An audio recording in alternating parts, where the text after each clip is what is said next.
De volta com o nosso Linha de Frente, oferecimento da PEC, Apoio Cultural Ibrachina. Você sempre participando pelo nosso WhatsApp 983345777, porque o mundo ouve a capital. E você sabe... Mago, presta atenção. Você sabia que o brasileiro é o segundo maior consumidor de café no mundo? No dia 24 de maio foi comemorado o Dia Nacional do Café. A data foi incluída no calendário de eventos do país por sugestão da Associação Brasileira da Indústria de Café, a BIC. Em 2018, o Brasil atingiu o maior recorde na produção de café. Foram mais de 60 milhões de sacas. O volume representa um aumento de 37% em relação ao ano anterior. Isso segundo a Companhia Nacional de Abastecimento, a Conab. Por isso, hoje, a gente vai receber o produtor de café do sul de Minas, Garan 1. Garan é filho de imigrantes coreanos, a primeira geração a chegar no Brasil. Tem 30 anos, é casado, formado em administração de empresas. Sempre foi um apaixonado por bebidas diferenciadas, mas o café de qualidade foi o que despertou seu interesse. Estudou sobre o assunto na Coreia do Sul e na Inglaterra, tornando-se especialista em café. É fundador e sócio da Coffee Co, junto com seu irmão, Boran Júlio 1. Boa tarde, Garan. Seja muito bem-vindo à nossa Linha de Frente. Boa tarde, agradeço pela recepção e é um grande prazer estar com vocês aqui. E temos que agradecer, né, Thomas? Com porque certeza, o Garan já tarde. trouxe café de presente pra gente. Muito obrigada. Quem não gosta de café, né, Thomas e Fábio? Eu adoro um cafezinho, Thomas, né? Sou um fã do café, algo que eu aprecio muito. Muito obrigado aqui pelo presente da Fazenda 1 Vale da Lua, que fica lá em São Gonçalo do Sapucaí. E eu tomo todo dia café, viu, Ana? Você é viciado, 5 né? cafés Pra todo manter o dia. pique. Exatamente. Olha, Garan, Tá eu vou te dizer certo. o seguinte, eu tenho 5 máquinas de café, viu? E agora já estou ansioso para chegar em casa, tomar o meu cafezinho da noite e moer esse delicioso café que você trouxe aqui na minha máquina nova que eu acabei de comprar. Garan, sua família faz parte da primeira geração de imigrantes coreanos no Brasil.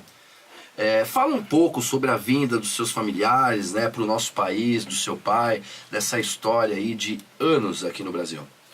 Sim, a princípio meus pais vieram faz aproximadamente uns 40 anos já, a primeira geração realmente de imigrantes.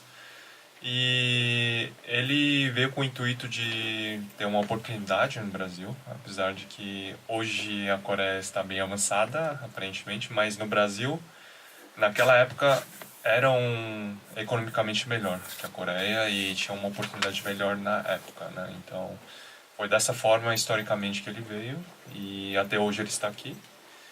E foi com isso que ele começou a ter muitas oportunidades, muitos negócios diferentes, muitos comércios diferentes, né? Mas hoje, atualmente, ele está somente com a fazenda e com a produção, né?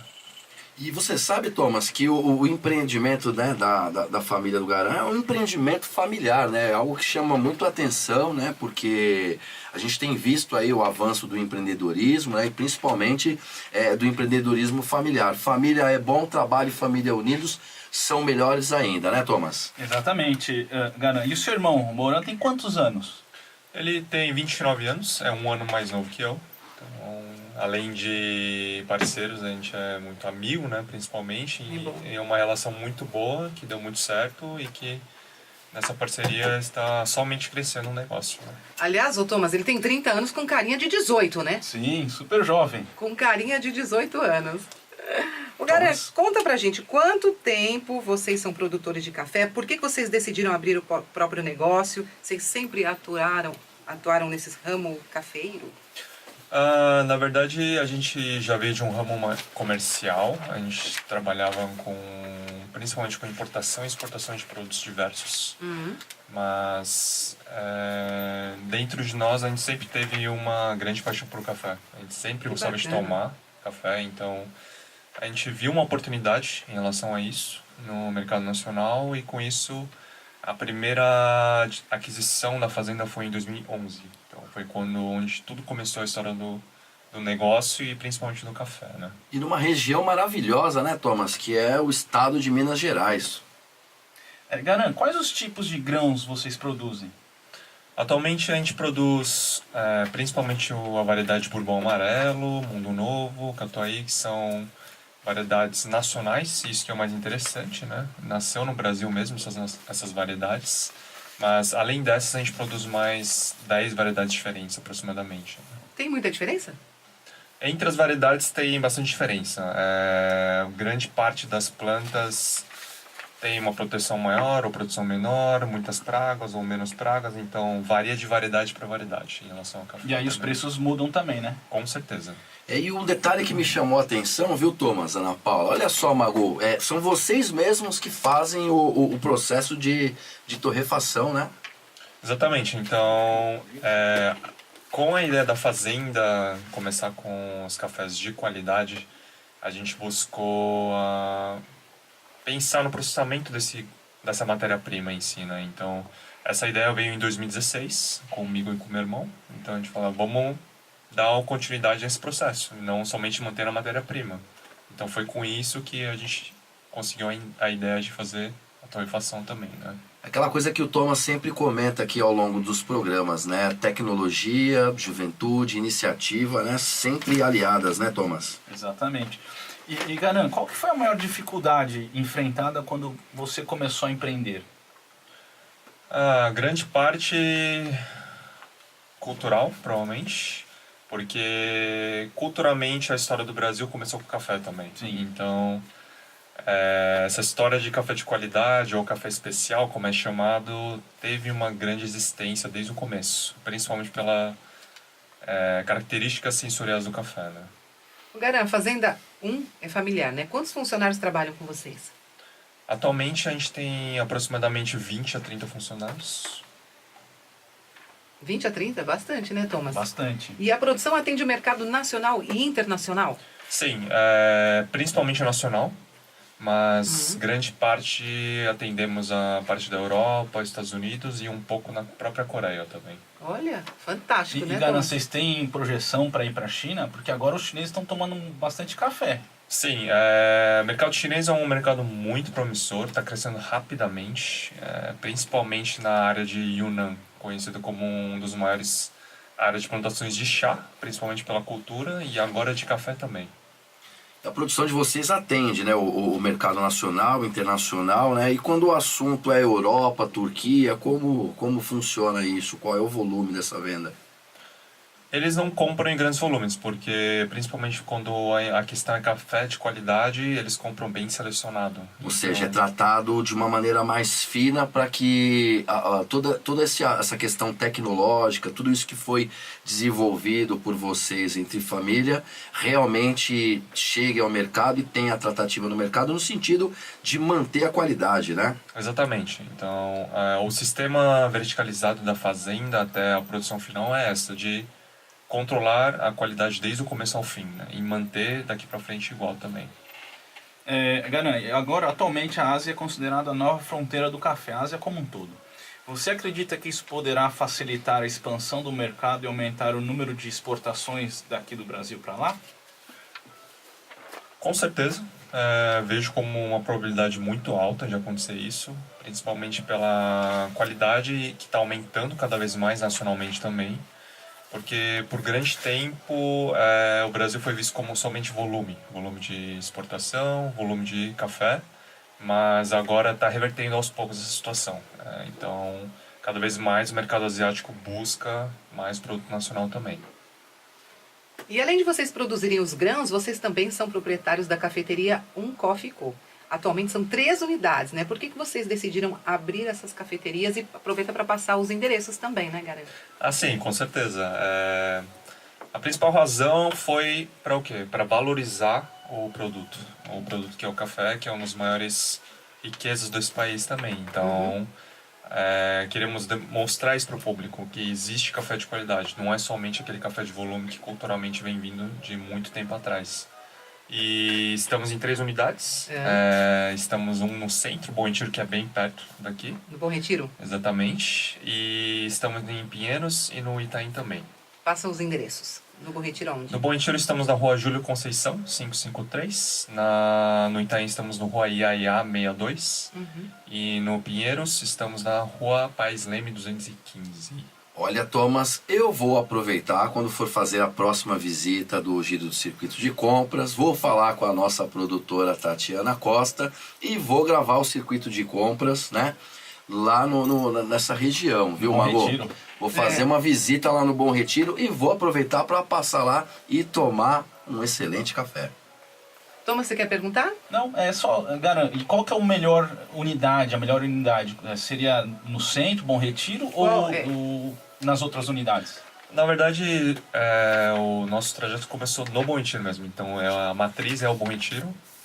É o sistema mais completo que a gente tem de todas as estruturas. As outras 2 unidades têm 2 tipos de trabalhos diferentes. Um funciona como um expresso bar, ou seja, um sistema mais rápido, de venda mais rápida, mas Pinheiros entra com mais um conceito. Tem a própria torrefação na loja, a própria venda de café na loja. Tudo isso funciona em uma própria loja, né? Bacana, hein, Ana Muito. Paula? Vamos lá, Thomas, qualquer hora? Vamos. Muito Qual das interessante. 3 faturam mais? Qual fatura? O do Itaim. Do Itaim? Isso, do Itaim é a menor loja, mas em questão de pessoas e volume e venda é o que rola o dia inteiro. É mesmo? E tem café em cápsula também? Quando falamos em questão de qualidade, a gente não entra em cápsula. Perfeito. E o mercado? A gente percebe que é um mercado que tem se expandido, né, Thomas? Aliás, fui visitar o Thomas lá no Embrachina e tomei um delicioso café em cápsula. Mas era uma cápsula do Starbucks aí. Mas era um delicioso café. O avanço desse mercado causa algum tipo de impacto dentro do segmento que vocês trabalham aí, que é um segmento mais customizado do café, ou não faz diferença porque são coisas pontuais quando o assunto é café, mas diferente na tratativa quando o assunto é tecnologia, venda e qualidade? Quando é em questão de café, seria, em geral, a mesma coisa, né? Mas são mercados diferentes. São mercados completamente diferentes. O mercado de cápsula é mais para um público que gosta de facilidade, gosta de praticidade principalmente, né? Independente se a qualidade é muito boa ou não. Eu diria, viu, Thomas, viu, Garan? Eu diria que também pode ser um público que não aprecia o café da mesma maneira que nós apreciamos, né? E como é que você enxerga, Garan, a questão do Nespresso? Porque o Nespresso foi uma revolução, né, com essas cápsulas, né? No seu ponto de vista, como é que você enxerga esse mercado de cápsulas? Com certeza.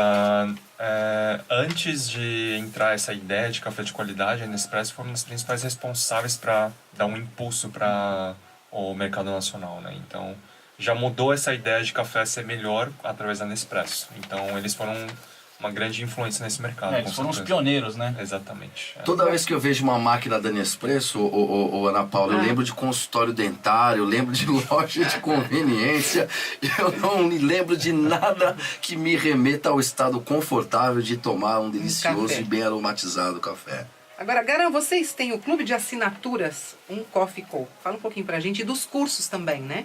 Sim, apesar de termos a operação de café, de termos a torrefação, vimos que teve uma necessidade também, uma demanda muito alta de pessoas que queriam aprender mais sobre o café de qualidade, né? Como fazer um café de qualidade melhor em casa ou até na própria cafeteria. Tem ou uma os técnica? clientes. Existem várias técnicas diferentes, com certeza, mas depende do equipamento que você está usando. Mas com certeza a academia foi um dos nossos últimos projetos e tem dado muito certo. Então, é o projeto mais recente. Foi aproximadamente 1 ano atrás que a gente começou a fazer esse projeto. E tem funcionado muito bem. E o clube de assinaturas? O clube de assinatura também, pois tem muitas pessoas que gostariam de receber nossos cafés e que não conseguem vir diretamente na própria loja. Então, o que eles fazem? Eles pedem pela internet mesmo, compram através da internet e a gente faz envio direto para casa. Qual que é o site? É umcoffeeco.com.br. Vai comprar, Thomas? Lógico, Ana Paula. Lógico. Fala um pouquinho também do prêmio Veja São Paulo, Garan. Na verdade, quando abrimos a ideia da cafeteria, ficamos bem surpresos, na verdade, até com a própria premiação. Não esperávamos ser tão rápido essa premiação. Então, ficamos muito felizes, com certeza. Foi um grande incentivo, principalmente, para a equipe e para o crescimento do negócio. Então, acho que daqui para frente também esperamos que ainda consigamos mais prêmios. Olha, esse Falando em Veja é um prêmio muito especial. A nossa entrevista está chegando ao fim e eu queria aqui, de surpresa, fazer algo que a gente sempre faz, que é o ping-pong do empreendedor, né? Então são 3 tópicozinhos e você no ping-pong responde ele rapidinho para nós. Pode começar, Thomas. Um sonho. Abrir mais cafeteria. Planos para o futuro.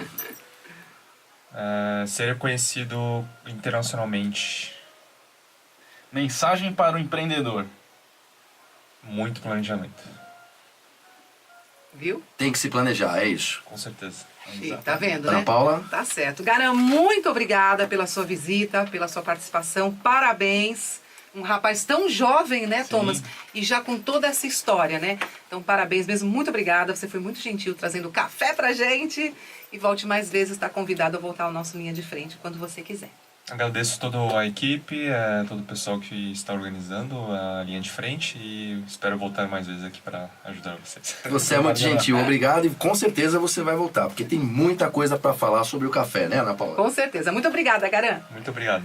Agora é hora, Thomas, da gente faturar. Nós vamos para os comerciais, voltamos em um segundo com o nosso Linha de Frente, que tem muito mais coisa, especialmente para você. Não saia daí, o nosso oferecimento é da PEC e o apoio cultural é da Ibrachina. E recentemente, as empresas brasileiras estão tendo que se adaptar ao e-social, bem como as mudanças promovidas pela reforma trabalhista. Para entender melhor como funcionam essas alterações, recebemos o Dr. Eli Alves da Silva, que é advogado com atuação profissional no Brasil e Portugal, especialista em direito empresarial pela Universidade Mackenzie e sócio do escritório Eli Alves da Silva, advogados associados, que por sinal já esteve em nosso programa, então gostou tanto que voltou. Seja muito bem-vindo, Dr. Eli, tudo bem? Eu voltei porque fui convidado. E será muitas outras vezes, viu? E devo dizer que fiquei muito satisfeito pelo coisa convite novamente. Tá? Que coisa boa. Doutor Eli, conta pra gente o que é a reforma trabalhista. Bem, a reforma trabalhista ela veio trazer algumas alterações profundas na legislação trabalhista do Brasil e trazer um certo alívio principalmente aos empregadores, porque da forma como estava a legislação trabalhista, tinham algumas distorções. A exemplo, o empregador, quando fornecia o transporte para o empregado sob a sua responsabilidade, desde o momento que esse empregado adentrava ao veículo de transporte até o seu local de trabalho, isso era computado como tempo a serviço da empresa. O que evidentemente era uma distorção, porque a rigor, além do empregador estar oferecendo a condução, também ficava com esse ônus de ter que pagar aquele tempo à disposição. Então, isso para dar um exemplo, foi o que aconteceu. Tiveram várias alterações e, evidentemente, nós teríamos que muito tempo para falar sobre todas elas, mas eu estarei sempre à disposição para isso. O que, evidentemente, é importante também é considerar que, dentro do contexto político que o país estava passando naquele momento, até por uma preocupação de uma marca reformista do governo Temer, isso realmente foi feito de uma forma até atabalhoada e que muitas questões eu acredito que poderiam ser discutidos mais detalhadamente com a sociedade, com as organizações sociais, para que realmente nós pudéssemos ter uma legislação não tão capenga como era a exemplo do exemplo que eu dei, né? Para ficar aqui bastante redundante, mas a rigor essa é uma situação que também, por outro lado, meio que arrochou demais o direito do trabalhador também. Portanto, são algumas questões que ao longo do tempo a própria Justiça do Trabalho, através da sua jurisprudência e até dos doutrinadores também, vão adequando essa situação dessas alterações para que nós realmente possamos conviver e viver numa sociedade que possa realmente trazer uma relação equilibrada entre o capital e o trabalho. Tá certo. Doutor Eli, o que é o programa E-Social e como é que funciona ele na prática, né? Ô Thomas, primeiramente é uma satisfação e uma alegria estar mais uma vez com você. Eu sei da sua luta, da sua determinação e dos seus propósitos no que diz respeito a este espírito altruísta seu, buscando sempre fazer algo em prol da sociedade brasileira e, obviamente, você tem contribuído já muito, apesar da sua parca, ou seja, pouca idade, mas realmente tem se mostrado extremamente ativo e determinado, o que isso demonstra uma liderança sua pelos seus propósitos. E nós precisamos realmente na nossa sociedade de pessoas como você. E, portanto, quero aqui aproveitar essa oportunidade de fazer esse registro. Obrigado, doutor Eli. Viu? Chique, né? Registrando, ou pelo menos respondendo à sua pergunta, eu diria o seguinte: nós até então vivíamos e ainda vivemos numa sociedade extremamente desorganizada, onde muitas informações que o governo, que o Estado deveria ter, acaba não tendo. Consequentemente, acaba não tendo elemento suficiente para uma tomada de posição no que respeito à definição de políticas públicas e assim sucessivamente. É mais ou menos a situação que acontece com a polícia. Ou seja, a pessoa é roubada ou furtada o seu celular, ela não vai à delegacia porque dá trabalho. Primeiro, porque ela vai ser mal atendida. Segundo, porque aquele delito do qual ela foi vítima não tem muita importância, porque não envolve um valor econômico significativo, e isso fica para segundo plano. Então a pessoa acaba se desgastando tanto que ela prefere, de repente, deixar para lá, arrumar o dinheiro e comprar outro, do que correr atrás daquilo que ela perdeu. Isso além de correr o risco de ser identificado como vítima e ainda sofrer alguma represália de até quem a roubou. Isso, consequentemente, faz com que a polícia muitas vezes tenha uma estatística que não corresponde à realidade. Então, eu deixo aqui desde já uma mensagem no sentido de que as pessoas devem exercer a sua cidadania buscando os seus direitos e exigindo os seus direitos, porque é o delegado, é o escrivão de polícia, seja quem for lá para atendê-lo, deve atendê-lo bem, independentemente do prejuízo que ela sofreu, porque de repente aquele celular pode ser o patrimônio que a pessoa tenha. Mas eu fiz essa divagação para dizer o seguinte, para pontuar exatamente essa questão da estatística. E no que diz respeito ao E-Social, dentro de um aspecto social propriamente dito, o que nós vemos é que realmente a nossa sociedade está carente de informações. Portanto, a implantação desse sistema do E-Social tem exatamente um objetivo de arrecadar informações para que o Estado possa realmente ter elementos para a tomada de posições. Veja, segundo informações que nós temos, para a implantação desse sistema do E-Social foram gastos mais de 100 milhões de reais em termos de TI, ou seja, de tecnologia da informação. Portanto, é algo que veio para pegar e terá que trazer resultados. E se nós estendermos um pouquinho mais, se você me permite, na realidade, o que a gente vê, de uma maneira geral, por falta falta de organização e de coleta de dados, de informações, o indivíduo que vai se aposentar, ele tem que levar uma pilha de carnê do INSS para ir lá e provar o tempo que ele tem de contribuição.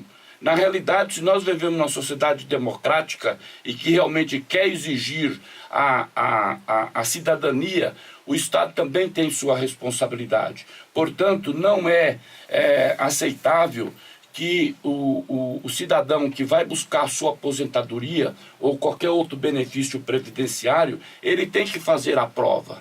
Na realidade, deveria ser um requerimento feito e o Estado vem provar se aquilo está certo ou não. Isso, evidentemente, você que conhece o mundo inteiro tá? Ou grande parte dos países, você sabe que realmente a cidadania é exercida dessa forma. Sim. Ou seja, por exemplo, em Portugal, que eu conheço um pouquinho, Que tivemos juntos em Portugal, né, doutor Eli? tivemos juntos, tive uma grata satisfação de jantar com o Thomas, lá em Lisboa, e a gente percebe que é o seguinte, o sujeito faz um requerimento, se o Estado não aceita, ele tem que provar por que não está aceitando. Então, o indivíduo, a palavra dele também é algo fundamental. Se ele, por exemplo, se ele chegar numa repartição e disser, eu sou advogado, ele não precisa comprovar que ele é advogado. Ah, mas ele tem fé pública lá fora. Exatamente, O advogado exatamente. tem fé pública lá fora. É O mesmo? advogado é respeitado em todos os sentidos, inclusive no exercício profissional, até mesmo ele tem preferência diante de uma pessoa idosa. Então, É mesmo? na realidade, ele como profissional, porque ele está exercendo a atividade profissional dele. Então, ele tem que ter algumas prerrogativas. Agora, infelizmente, aqui no Brasil, a coisa não funciona dessa forma. Agora, a rigor, então, a importância do e-social, eu me alonguei bastante, mas exatamente para dar uma visão mais ampla sobre essa situação e as pessoas que estão ouvindo esse programa possam exigir o cumprimento da sua cidadania. Doutor Eli, quais as vantagens, então, as vantagens do programa para empregadores e trabalhadores? Primeiro, com relação aos empregadores, é que esses empregadores vão ter uma unificação de informações que vai atingir uma série de atendimento daquilo que ele tem que estar informando para o Estado. Quando eu falo o Estado, é o país. Vai facilitar. Vai facilitar pelo seguinte, porque se ele dá uma informação de uma admissão, ele preenchendo esse formulário, ele dá a informação de uma vez só e ali já vai a questão relativa ao fundo de garantia, a questão relativa aos encargos sociais e sucessivamente. Não vou aqui listar todos porque são 15 formulários que na verdade estarão ou já estão sendo preenchidos num único momento. Portanto, isso desburocratiza a atividade do empregador e, ao mesmo tempo, dá muito mais segurança para ele, porque ele vai, com menos tempo, conseguir dar informações de maneira muito mais precisa. Olha, doutor Eli, a cada programa que passa, né, eu tenho certeza que todos nós vamos aí enriquecendo com a quantidade de informações trazidas aqui, né? E a gente percebe que falta muito para o Brasil avançar, algo que é extremamente lamentável, e o papel do Thomas se torna cada dia mais ainda fundamental nesse sentido, viu, A gente Thomas? tenta ajudar, né, Fábio? Mas com os amigos, né, doutor Eli? Vamos que vamos. Estamos à disposição. Doutor Eli, quais são os principais impactos da reforma trabalhista para o e-social? Eu acredito que nenhuma, porque na realidade não é a reforma trabalhista que traz algum impacto para o e-social. Na realidade, o e-social, como eu disse, tem por objetivo exatamente o colhimento de informações e de uma forma muito mais simples o empregador vai conseguir levar à administração pública todas as informações de uma maneira muito mais célere e de uma maneira muito mais objetiva e precisa. Para o lado do empregado ou do trabalhador, nós temos aquele exemplo que eu dei, ou seja, o empregado não precisa provar o que ele está alegando. Na realidade, o próprio Estado tem que ter essas informações efetivas e concretas. Tá certo. A gente pode ir para os comerciais, Thomas? A gente volta em um minutinho, aí você já faz a sua pergunta para o doutor Eli. É o nosso Linha de Frente, um oferecimento da PEC e o apoio cultural é da Ibrachina. Então não sai daí porque a gente volta já. De volta com o nosso Linha de Frente, oferecimento da PEC. O apoio cultural é da Ibrachina e você pode participar com a gente. Todo mundo tem dúvida sobre reforma trabalhista, né? Participa pelo 983345777, que o mundo ouve a capital. Thomas, pode fazer sua pergunta. Doutor Eli, o microempreendedor individual, MEI, também deve se cadastrar no e-social? Deve. Da mesma forma, porque o objetivo do e-social é exatamente captar todas as informações relativas ao mundo dos negócios, de uma maneira geral, que envolve a sociedade. Então, obviamente que ele tem que participar ativamente. E a reforma trabalhista trouxe alguma alteração para o empregador doméstico? E nesse caso, como funcionaria o e-social?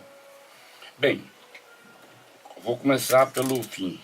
O e-social do doméstico seria muitos detalhes para poder nós estarmos aqui explicando e sem querer menosprezar o poder de interpretação e de absorção das informações, eu diria que seria conveniente que quem tiver interesse em conhecer todos os detalhes pudesse acessar na própria internet o e-social, e lá nós temos um manual do empregador doméstico.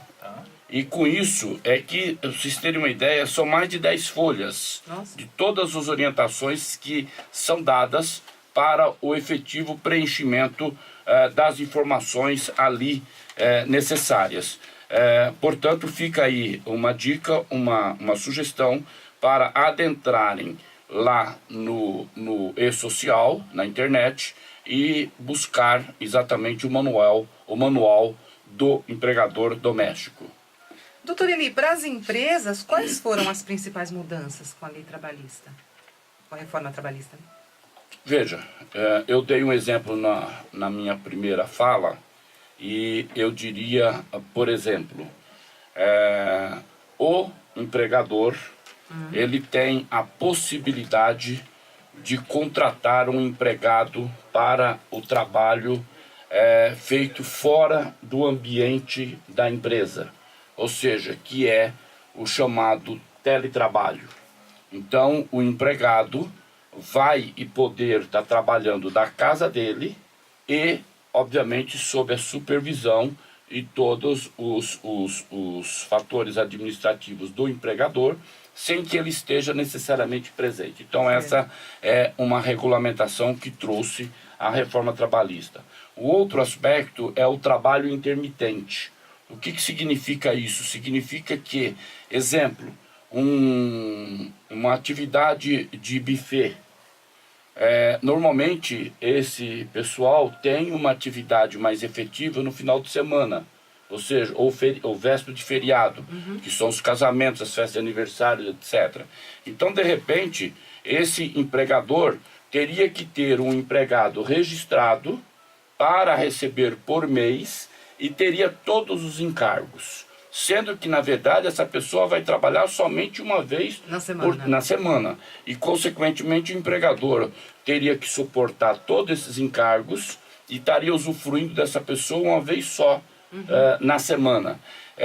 Nessa modalidade do trabalho intermitente, ele pode ser contratado e, com isso, ele vai ser registrado, contratado, definida a remuneração, e ele vai ser convidado para vir trabalhar. E aí é uma opção dele, empregado, se ele quer ir naquele dia ou se ele não quer ir.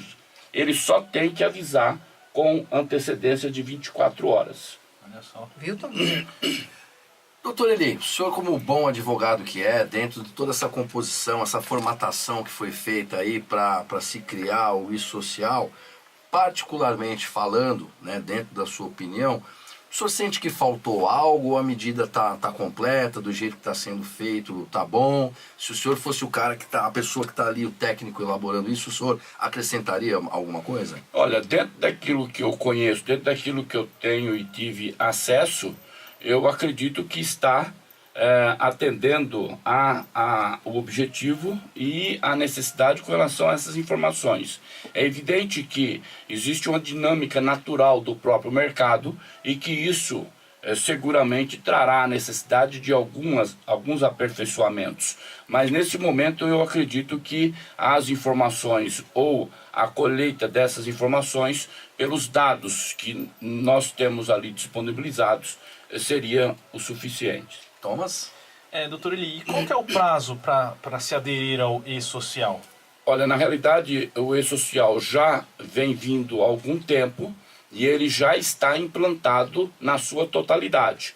Portanto, apesar de não existir nenhuma multa imposta para quem não participar ou não se cadastrar no e-social, mas na realidade a pessoa jurídica ou a pessoa física vai ficar excluída da própria sociedade, porque ela passa a não constar desse cadastro nacional dessas informações sociais.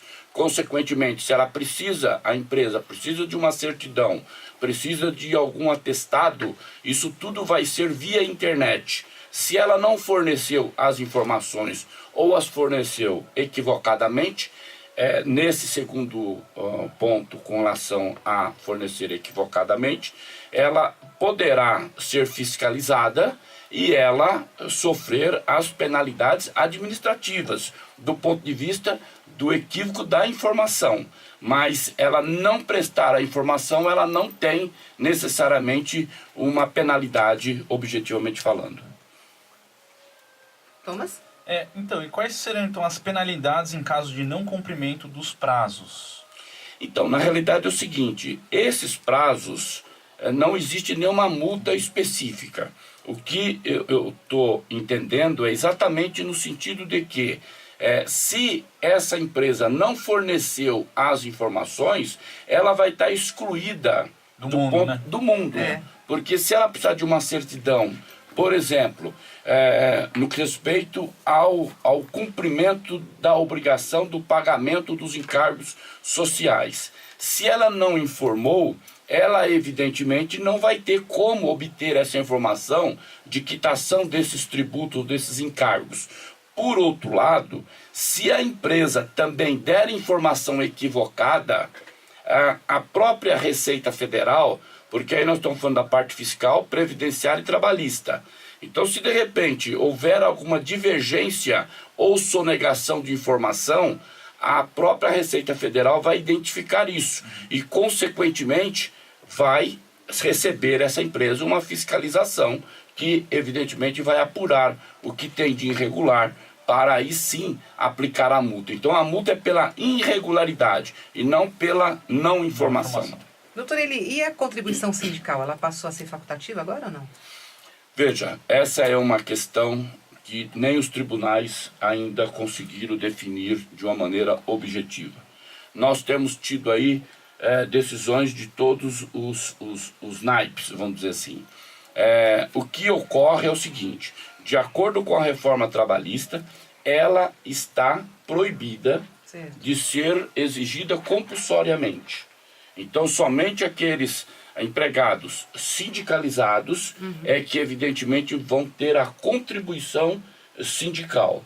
Agora, eu tenho contato com alguns presidentes de sindicatos e a informação que eu tenho tido, que apesar de, por exemplo, agora ter tido uma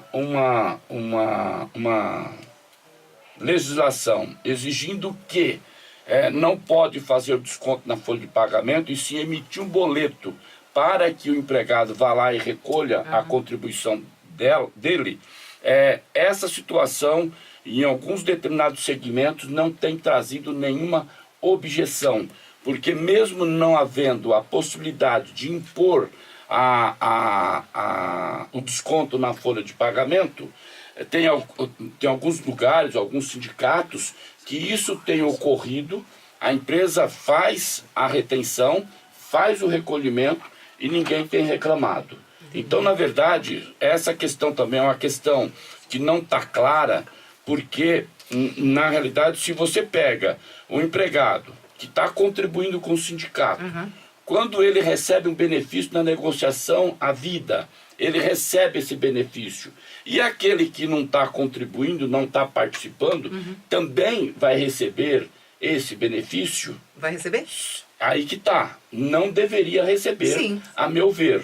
Mas o que tem acontecido é que tem algumas decisões no sentido de que deve ser amplo, geral e irrestrito esse benefício. O que evidentemente é tratar de uma maneira desigual aquele aquele que contribui. Então, na realidade, essa é uma questão que, primeiro, é a necessidade da conscientização do próprio empregado de saber que ele deve contribuir para que ele realmente possa ser beneficiado. E também essa questão do toma lá, dá cá, que a gente reclama muito dos políticos, isso é emprenhado na própria, eu falei emprenhado, e é nesse sentido mesmo, né, da prenhez, no próprio cidadão, que ele acha que se ele não contribui, mas ele é beneficiado, então por que ele vai contribuir? Então, na realidade, esse toma lá, dá cá, tem que haver uma mudança na própria cultura do brasileiro para ele perceber o seguinte: é importante que exista uma organização em grupo, porque evidentemente que coletivamente você tem muito mais força do que individualmente. Pelo que eu percebo, doutor Eli, esse assunto com relação à contribuição sindical ainda vai gerar muita discussão e muita divergência, né, Thomas? Isso mesmo. Doutor Eli, como funciona na prática a dispensa consensual, uma das modalidades de rescisão contratual permitidas pela reforma?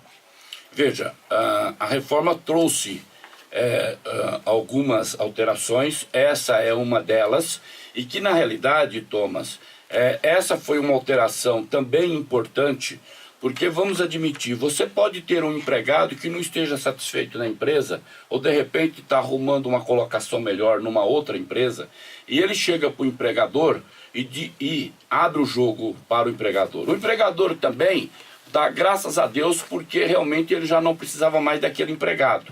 Então, de repente, pode haver um consenso onde, se o empregado pedir a demissão, ele perde uma série de direitos. Sim. Dentre eles os 40% do fundo de garantia. Para o empregador, se ele mandar embora, ele vai ter que pagar esses 40% do fundo de garantia. Então, essa demissão por consenso, que é um acordo entre as partes na rescisão do contrato, isso dá oportunidade para que o empregado abra mão de alguns direitos e o empregador também. Então, exemplificando, a multa do fundo de garantia, que é normalmente numa demissão sem justa causa de 40%, nesse caso é 20%. O empregado, ele vai receber e levantar o fundo de garantia, que está depositado lá, então com mais 20% da multa. Ele não vai ter direito a receber o seguro-desemprego, tá?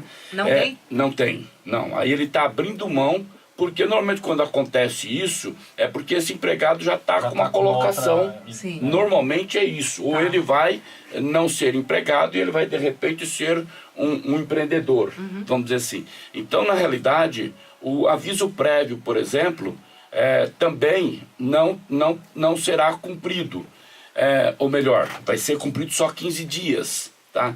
Então, na realidade, tem esses benefícios tanto de um lado quanto do outro. Então, por isso que se chama uma rescisão aí de consenso. Então, na sua opinião, doutor, ele teve um equilíbrio aí na lei, né? Sem dúvida. E, pelo menos, trouxe a possibilidade de haver a negociação entre empregado e empregador. Doutor Eli, para a gente encerrar, a gente tem pouquinhos segundos antes de ir para o comercial, eu queria que o senhor falasse rapidamente. Para o trabalhador, essa reforma, ela está favorecendo ou não? Olha, aí é uma discussão bastante ampla. Ixi, então não dá para a gente falar em poucos segundos. Não dá. Ó, doutor Eli. Pô, então o senhor volta aqui outro dia para falar, né, Thomas? Eu quero. Porque o trabalhador quer saber se isso para mim é bom ou é ruim. Né? Sim. Então o senhor vai ter que voltar aqui para falar isso pra gente, tá certo? Tá ótimo. Doutor Eli, muito obrigada mais uma vez por o senhor ter vindo aqui no nosso Linha de Frente. Já está intimado a voltar. Volte sempre, doutor Eli. Voltarei, é só ser convidado. Um beijo pro senhor e melhoras, viu? Da sua gripe. Obrigado. E nós voltamos já ao nosso Linha de Frente, um oferecimento da APEC, o apoio cultural é da Ibra China. Não sai daí porque ainda tem muita coisa show de bola. Fica aí que a gente volta já, porque o mundo ouve a capital.